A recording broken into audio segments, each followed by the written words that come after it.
Use the link in the show notes to purchase any of the books mentioned in this episode.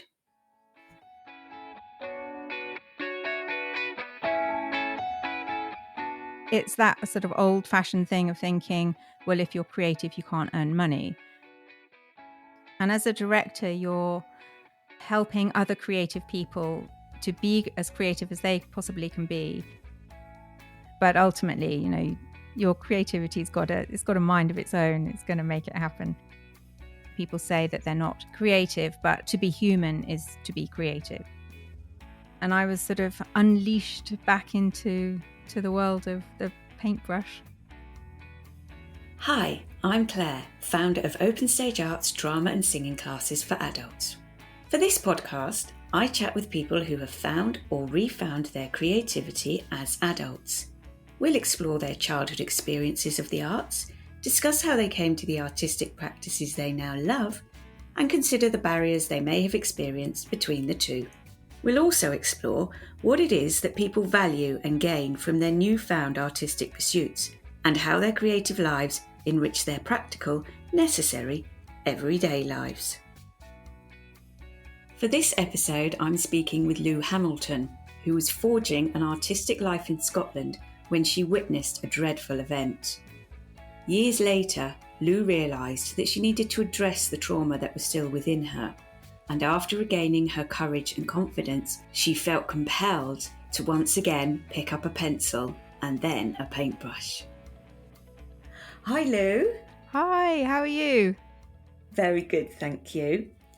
You had a creative and a personal reawakening as you approached your 50s. Can you tell me what it is you do?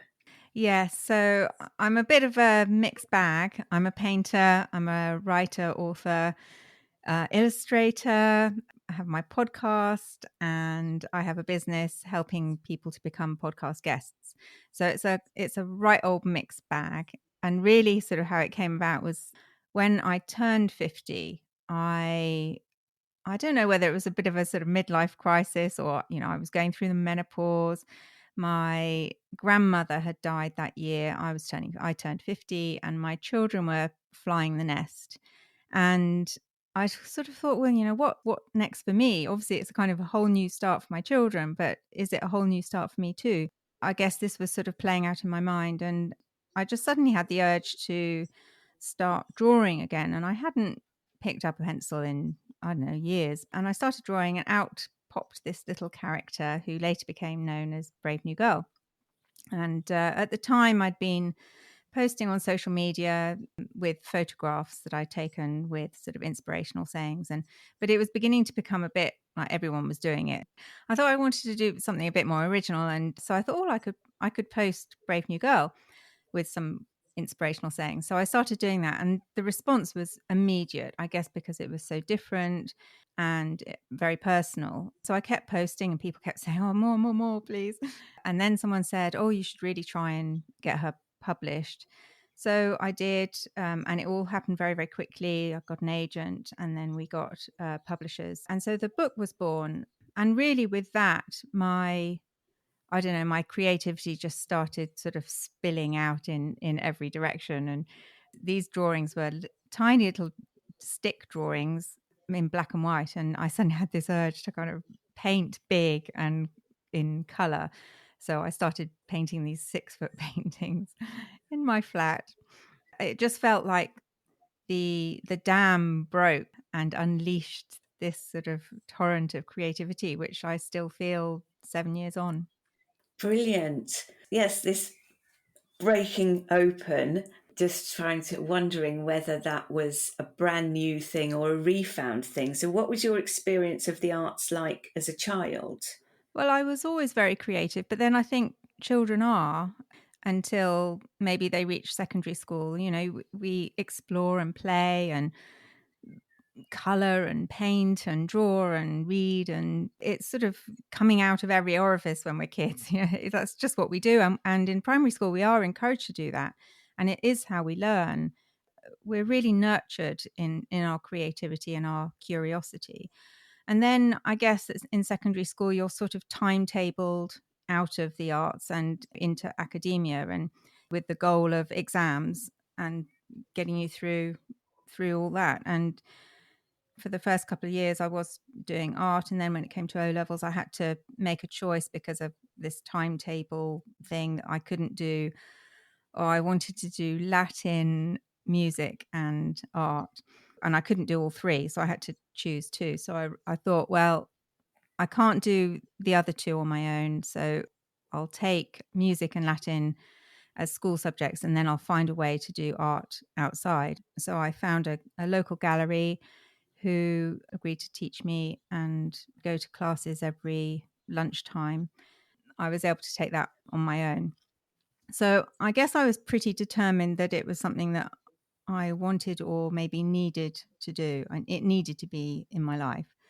But the thing with art education at schools then, and I think it's very, very different now, was that it was not very imaginative. We were encouraged to cut out pictures from the Sunday colour supplements and basically square those up and then paint what we'd cut out. So, with powder paints. Yeah, so I was doing powder paints, squaring up pictures from colour supplements. And I wasn't very good at that, really. I sort of lost the kind of that sort of playfulness. But I still knew that I wanted to go to art school. I was going to try for reading English at Oxford or Cambridge, and then it was a sort of funny time. It was a sort of really tough time. There was a mass unemployment. There was a lot of strikes. It was really, really hard time. And we had this class called General Studies where either visiting lecturers would come in or a teacher would come in and talk about a specific subject. One time they showed us the film about the nuclear, because we really thought we were under nuclear threat then, and this film was about what to do if a nuclear bomb did go off, and we had to basically hide under the table. I remember that. Yeah, Yeah. I'm not sure that was going to do very much, but anyway, they kind of put the fear of God in us, and then there was this other one where we were told, well, there's not going to be no jobs when you leave, so you better know how to spend your leisure time. As it turned out, quite prophetic. 30 odd years later, there's a global pandemic when everybody's at home, and they did kind of find their creativity, many people did, as a way of sort of coping with that weirdness of being at home. But anyway, on the back of that, I may be the only person in our class that took this kind of other decision, but I thought, okay, well, I'll go off to art school then, and because I could imagine spending my life painting would be a really amazing way to live. So off I went. Yeah, I moved to London and went to art school there. Brilliant. You obviously took something from that lesson. I'm not sure if everybody else took that point from that lesson and made it such a big part of you going forward, but that's really interesting. Yeah, no, lots of people went off and went to the city and made lots of money. But you knew how to spend your leisure time. That's more important. So you went to art school, and I know that after art college you went to Scotland. During that time, was there a plan? What was the plan? Well, at that time at art school, there was something about going for the fine art rather than graphics or something kind of useful that you could actually get a job.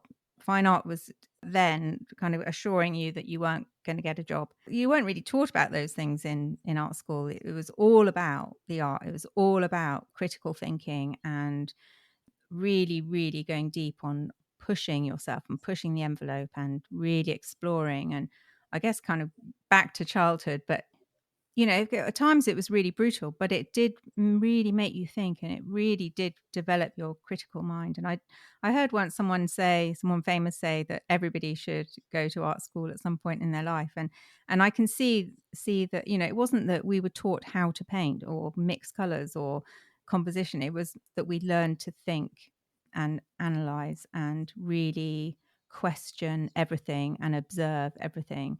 And I think that is a really good tool, but not obviously one for finding a job immediately afterwards. Although a few years later, it wasn't that much longer after I left art college, that the likes of Damien Hirst and Tracy Emin and that whole kind of Goldsmiths gang, they actually did think differently. They did think that they could make art in ways that they could also earn money, and they didn't kind of push the two apart. Damien Hirst in particular took a lot of flack for, oh, well, he's really commercial. But it's that sort of old-fashioned thing of thinking, well, if you're creative, you can't earn money. And, we did come out thinking that. And so I was really glad that, it was only a few years later that that group of artists did say to themselves, well, why is that true?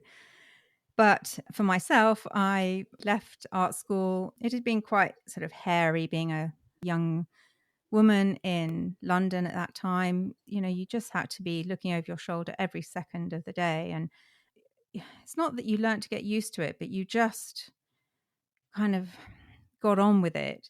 But it was very wearing and very exhausting. And so by the time I'd finished art school, I was really ready to get out of London.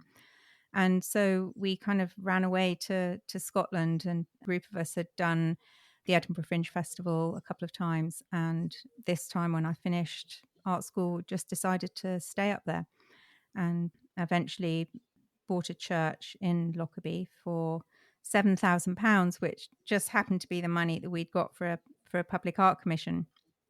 By that point, I had learned to make money from my art.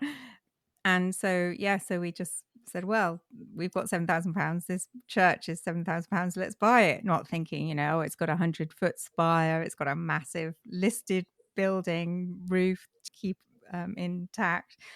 But it was a massive space. It was the most incredible space. And so, we were able to make huge sculptures and do sculpture commissions. And for a while, it was really great. It was really idyllic. It felt really calm and peaceful, and you didn't need very much money. I had a part-time job working in a gallery. It was quite quiet, so I could draw and paint while I was waiting for customers to come in.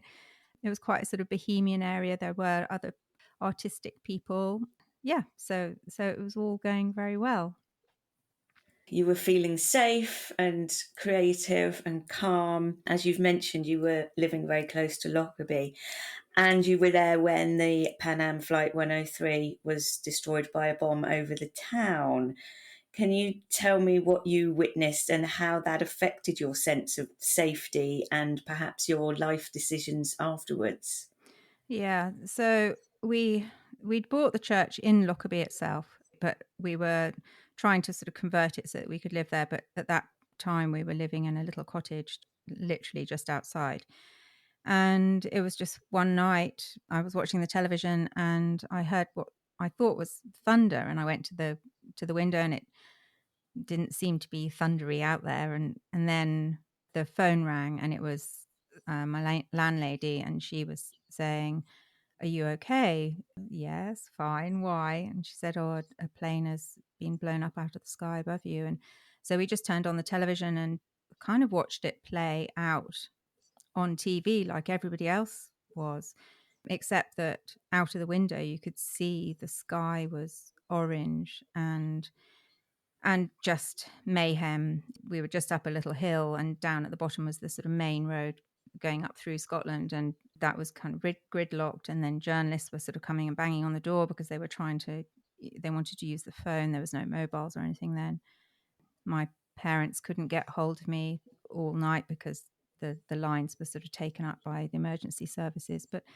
And the ambulances and the police and everybody kind of rushed to the scene, but nothing could be done because everybody was dead. And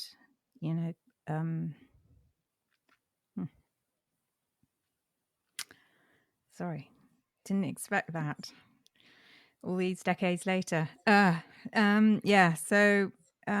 we didn't really know what to expect when light came up the next day, and we didn't know what we were going to open our door to.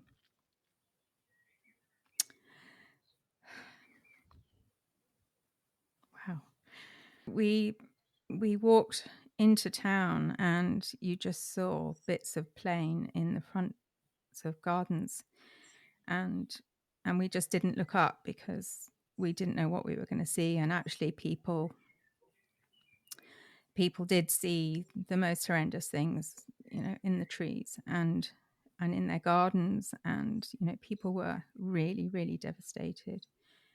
You never, ever would want anyone to witness what those people saw.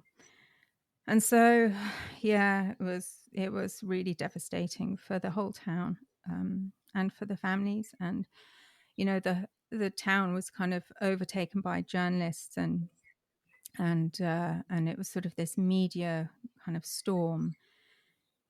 And I just remember going into, we you just didn't know what to do. You just kind of we just went to the pub, and everyone was just kind of sitting there. And this was like 11 in the morning, and just for a cup of coffee, and there were loads of journalists in there. And then we just heard one guy say, yeah, there was, because obviously everyone had died in the plane, but also 11 people had died on the ground, and some of the houses had been completely destroyed.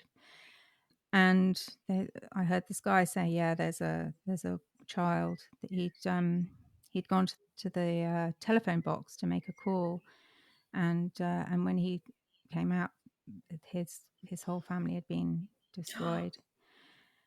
And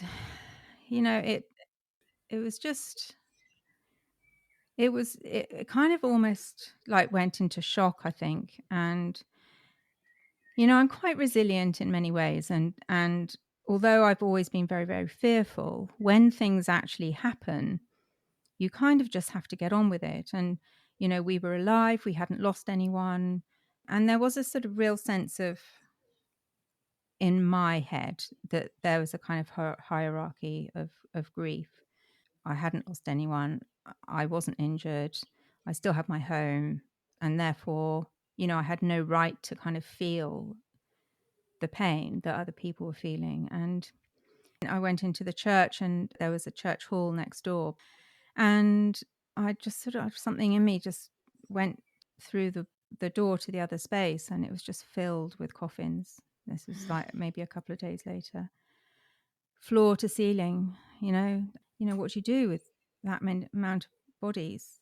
So it was all very shocking. But I think what I did was just kind of bury it.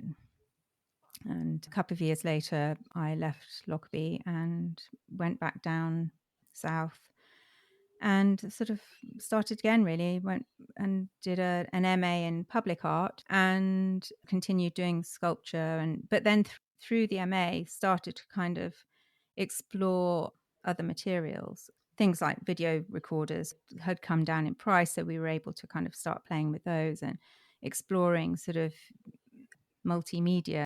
It was all very new and very exciting. It felt very sort of cutting edge and pioneering, and kind of sculpture and painting all seemed a bit fuddy-duddy and old-fashioned.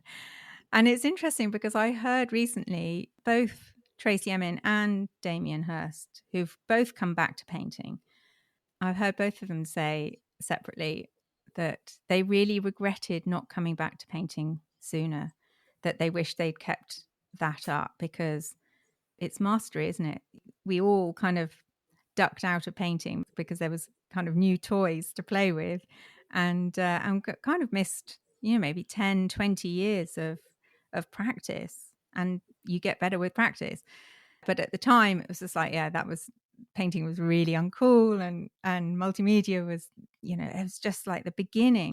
So it was all really, really exciting, and kind of opening our minds up about what was possible. And I was working with this woman at the end of the degree. We did this performance piece called Silent Voices, and it really was about kind of reclaiming the streets and giving women a voice and a platform.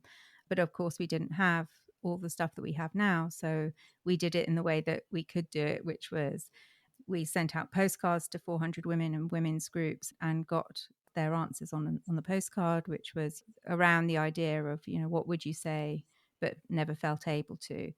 And then we projected these giant mouths into the Union Chapel and had their words coming out of the mouths as part of a big performance piece.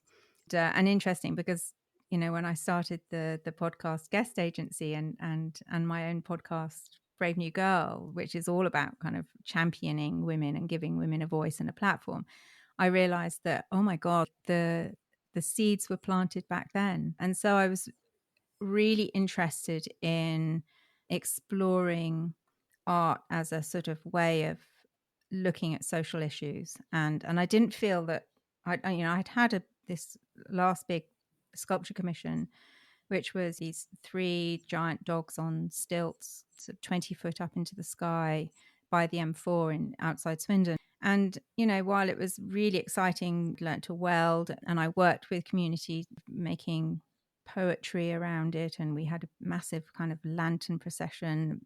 So it was all kind of very exciting. But I found that what interested me most was actually explaining the whole story behind the sculpture, the whole mythology behind the sculpture, which was then put onto a plaque. And I was thinking, that's interesting, that's what's interesting to me. And so that's how I then sort of started getting into video art, and we got grants from the Arts Council for 5 years making these artist films. And then the last one, they said to us, I think you need to give them a bit more narrative. And I didn't know what narrative meant. And although obviously, we all have a sense of story, we know what beginning, middle, and an end is, but I didn't know how to kind of work that into these artist films. And so then chance, I don't know, good luck, I'd sent the film to somebody because it was at a screening in a cinema and she wasn't able to come. So I sent her the then VHS, but she'd just got a commission to do a 3-part series for Channel 4 on terminal illness, which became called Death, the series. And she asked me whether I would be interested in coming on and being one of the director, producer, writers. And I said yes, because I always had a habit of saying yes and then finding out how you do it after that. So that's how I kind of got into documentary filmmaking. Yeah, and I know that the filmmaking also led you to possibly revisiting what we've been talking about and helping yourself to feel happier and less fearful. So can you tell me about that? Yeah, so Channel 4 at that time were really good, and they were really on it in terms of looking after the teams who were making these films, and particularly this film, which was potentially psychologically quite challenging. We were following 12 people who were dying and being with their families who were ultimately grieving. And it was an amazing experience. It really was the most incredible privilege to be with these people and have their trust. And it was very sensitive. It was very challenging. But what made it easier was that the people who were being filmed, the ones that were actually dying, were really, all of them were really strong in the sense that the reason that they were doing it was that it gave a point to their life, that they were sharing all of the things about dying. It was still a taboo talking about death, talking about cancer. It wasn't like now where people have a platform on Instagram to kind of talk about their journeys and their experience. So this was really something for them. But for us, Channel 4 paid for us all to have a psychotherapist. And what we all found was that it wasn't so much about the film that we needed to talk about. It was kind of past baggage.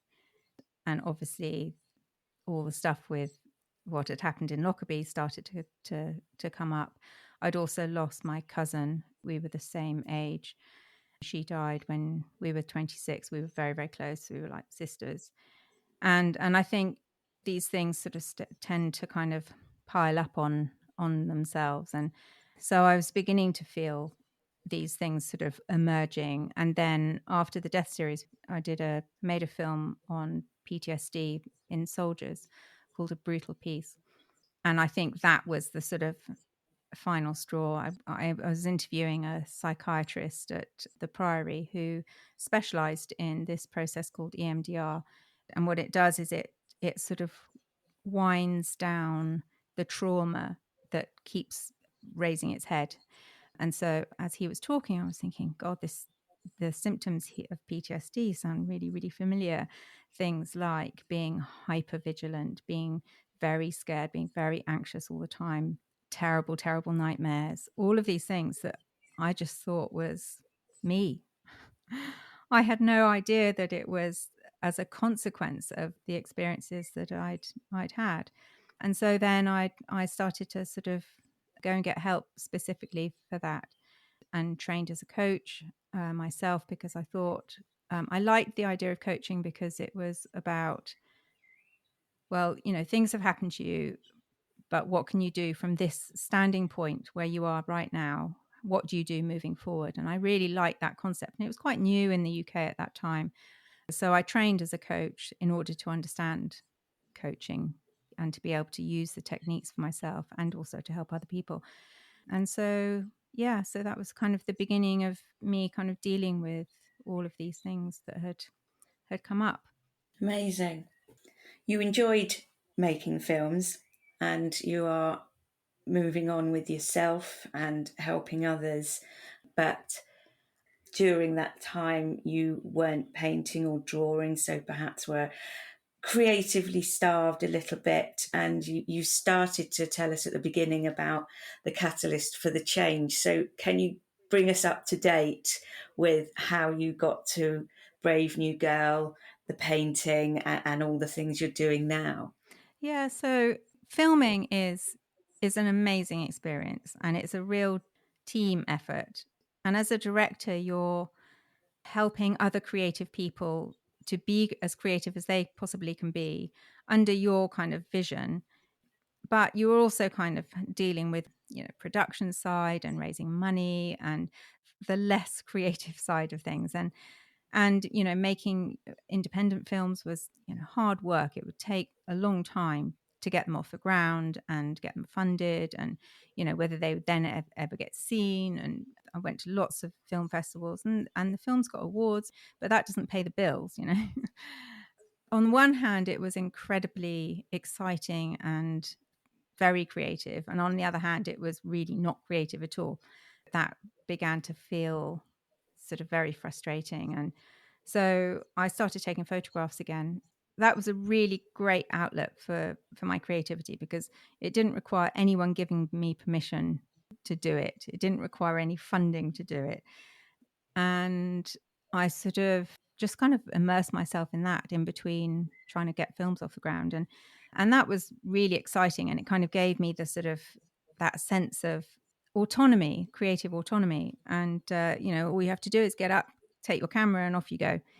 But then what I was finding was that what I was trying to make with the photographs were sort of these abstract images. I was trying to make them like paintings. And at some point I just thought, what's happening here? Your fear, which, was still there despite all the therapy and coaching and everything. I was afraid that I wouldn't be able to use paint to make the images that I could make in photography. But ultimately, your creativity's it's got a mind of its own. It's going to make it happen. And so, yeah, it was when I started drawing, and then Brave New Girl, and then painting, and I was sort of unleashed back into the world of the paintbrush. Yay! I love sharing my guests' stories with you, but podcasting isn't cheap. There are hosting fees and software costs, tech to buy, and time to invest in planning and editing to make sure the guests sound great and listeners hear the best content. If you would like to financially support Creativity Found, please visit ko-fi.com/creativityfoundpodcast. The paintings that you're doing now are large, and the sculptures that you were doing for public art were also large. Do you think there is a conscious or an unconscious reason for this? Yeah, I love things being kind of bigger than human scale, and that you're kind of totally immersed in the piece. It's a very different feeling when you're painting a small picture. You feel kind of outside of it. I feel outside of it. Whereas when I'm making big work, I feel like I'm really, really part of the thing. And, these are kind of quite spiritual pieces. And so I'm very kind of aware of the physics of the universe, of sort of atoms and cells and particles. And so I kind of really feel like I'm in that world when I'm working big. Definitely because I was a sculptor first off. I do work in a very kind of robust way. It's a very physical way. I work on the floor. I use builders' paintbrushes. I work in plaster and sort of very textural and kind of scratch into the surface. And it's interesting because I've been thinking about who my influences are and who they have always been. They're all male. Sean Scully and Anish Kapoor, who's a sculptor, but kind of uses color in the way that I like to think of color, and Antoni Tapies, who also made these big, kind of very physical paintings, which I absolutely loved. The influences are kind of far, far and wide. Joseph Beuys, definitely Sean Scully, but they're all very physical painters. It's quite sort of macho work that they made. And it's interesting because when Brave New Girl started being seen and the book was published, and people would say, "Oh, there's such cute, whimsical drawings," and that was like a sort of knife in my heart. It's like, oh God, me making whimsical thing. It just like feels so kind of alien to the artist in me, which has always been kind of very robust and physical. And so I think that the painting is definitely an antithesis to the drawings. But yeah, I love kind of exploring these sort of abstract color fields. This painting commission I've got at the moment, which is for one of the buildings in Canary Wharf. It's a 57-story building, and my paintings are in pairs. They're going to be on 55 of those stories. People have said to me, "Well, aren't you going to get bored painting the kind of same things?" But it feels like the less you have to think about composition and the things that you'd think about if you were making figurative work, the more you can explore the physicality of color and of shape and of light and hue and how they kind of work together. But under it all is the feeling of the kind of physics and nature and what it is that we're all kind of made up of. And some people might call that spirituality, other people call it physics, other people call it nature, but it is that kind of essence of what we're all made up of and what our environment is made up of, and that is what I explore through color. Yeah. And whimsical comments apart, did you have any nervousness, or how were you feeling about sharing both Brave New Girl and your painting? With Brave New Girl drawings, I'd had such a brilliant positive response right from the outset, and people were urging me to get a book, and then I got an agent really quickly. The book went to auction, so publishing houses were sort of fighting over it, and that all happened in a very short space of time. So I just kind of felt that everyone else was behind it, so I could be behind it. I guess I felt like, yeah, she needs to be out in the world. She's kind of forced her way through me out into the world. So I didn't really feel like it was kind of me that was making it. It was just like this was just happening, and maybe it was my grandmother who, from the other side, or it just she needed to be out there, this character, and I had been, I don't know, chosen to be the one to draw her. And so that kind of felt very, very straightforward. Then I wrote a self-coaching book called Fear Less, and that was illustrated, but it was much more about the tools and techniques to sort of help people have more courage in their lives and use their creativity. People say that they're not creative, but to be human is to be creative, and that ability is what we can use to get us through fear, to use fear. We called it fearless rather than fearless because you're never going to get rid of fear. You just have to use it and see where it is, and then push through to the other side, and maybe use that energy in a different way. And so when I wrote that book, that was a bit more nerve-wracking. I felt much more exposed. There was much more about my story. I guess, yeah, I felt just a bit more vulnerable putting that out into the world. But then with the paintings, again, it was because I just had to make them. And then very quickly I got a one-woman show. I was in a group show and then another one-woman show, because I felt so strong behind it that I was just going to find ways to get it out there. And I was saying yes to things and being open about things and, maybe manifesting things, if you believe in that. I was on Saatchi Art and I was selling work across the world. So it all kind of felt like it was meant to be. And I just had to do my job, which was show up and do the work and keep the self-sabotage voices at bay.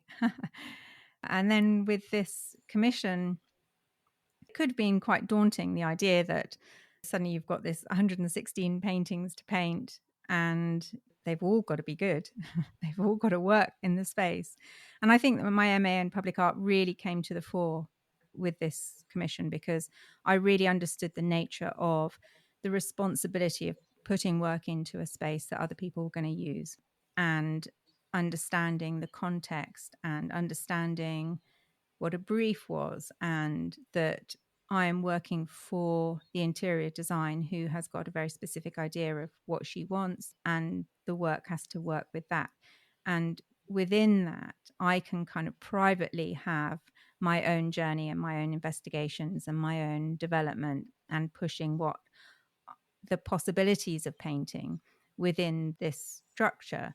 And so that's been really interesting for me, that, I can be responsible as an artist in the world with the work that I'm putting out there, that, other people have to walk past, and also give myself the opportunity to really explore and play and investigate and be curious within the structures that I have. And this is an absolutely golden opportunity, not least because I'm squashing that old idea of artists can't make money, but because, when do you have the opportunity to make big work, know that it's got a home to go to, so I'm not having to worry about storage, and just being able to explore and push the practice every single day.